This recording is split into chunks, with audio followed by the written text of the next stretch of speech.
Alright. Creation apologists, particularly answers in Genesis, argue that only family category of animals had to be on Noah's Ark, as opposed to genus or species. This video will prove that the word kind in the Bible had to refer to species and not family, therefore making the story that much more impossible. Creationists have come up with the family level idea because there is obviously not enough room on the ark for all the species on Earth, and even they acknowledge that. Not that the family level lightens the load enough to be realistic anyway. Out of all domesticated animals, dogs seem to be the most varied. That makes sense when we look at the time of domestication. Dogs were domesticated 20 to 40,000 years ago. Cats, pigs, dogs, horses, cows rather than dogs, were domesticated about 10,000 years ago. Whether you believe that timeline or not, dogs have been evolving through artificial selection for the longest, according to genetic information. Yet they still have not broken the species level, they're still just breeds of dog. This is a major problem for creationists, as it shows that speciation takes longer than we realize. Creationists want us to believe that all feline species, for example, from tigers to ocelots, developed from a single ancestral kind on the ark in just 4,000 years or so. That's just one example. Some animals take years to reach sexual maturity. With a limited number of generations over 4,000 years, this simply can't account for the diversity of life we see on the Earth today.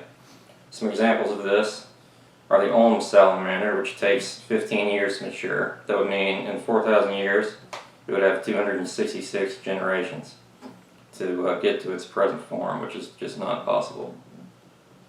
The giant palm salamander and all salamanders in the genus Polyglossa, which there are over 100, take 10 years to mature. So that's just not doable. Hellbender salamanders take 6 to 8 years. Crocodilians, some of which would have had to be on the ark because alligators and caimans can't handle seawater, take 10 to 15 years, so that's fewer than 300 generations in 4,000 years. There are 18 bat families with 1,400 species, and each one takes at least 1 year to reach maturity. 80 species of monitor lizards exist, at least 2 years to reach maturity for each one.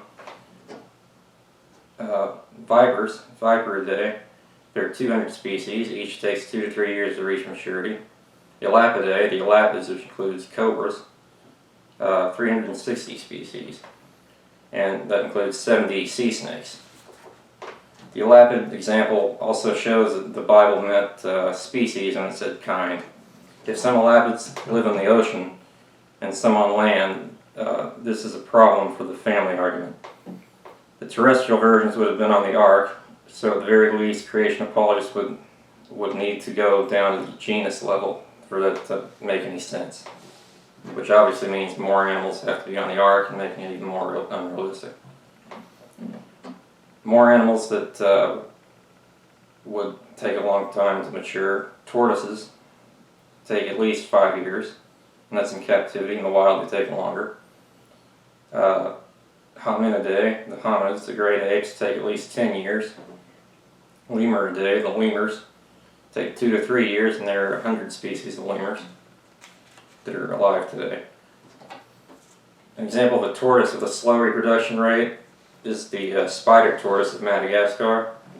It matures at 10 to 12 years of age, lays a single egg in a clutch, and that egg takes over a year, or about a year, to hatch.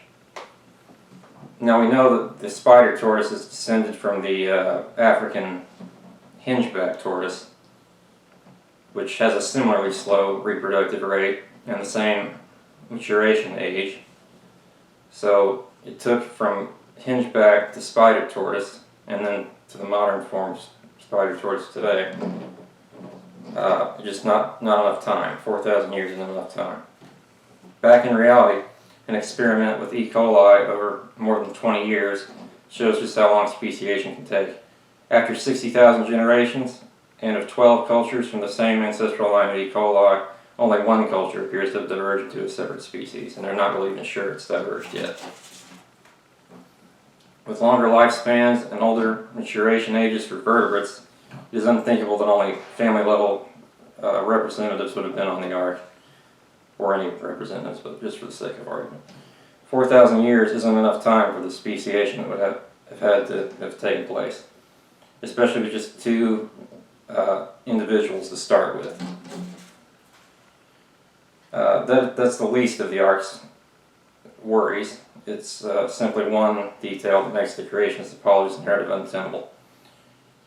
There are too many species to fit on the ark, so the creationists just move the goalposts. And that's what they do when they're caught in something. They just say, well. Anyway, that's the end of the video. Like and subscribe.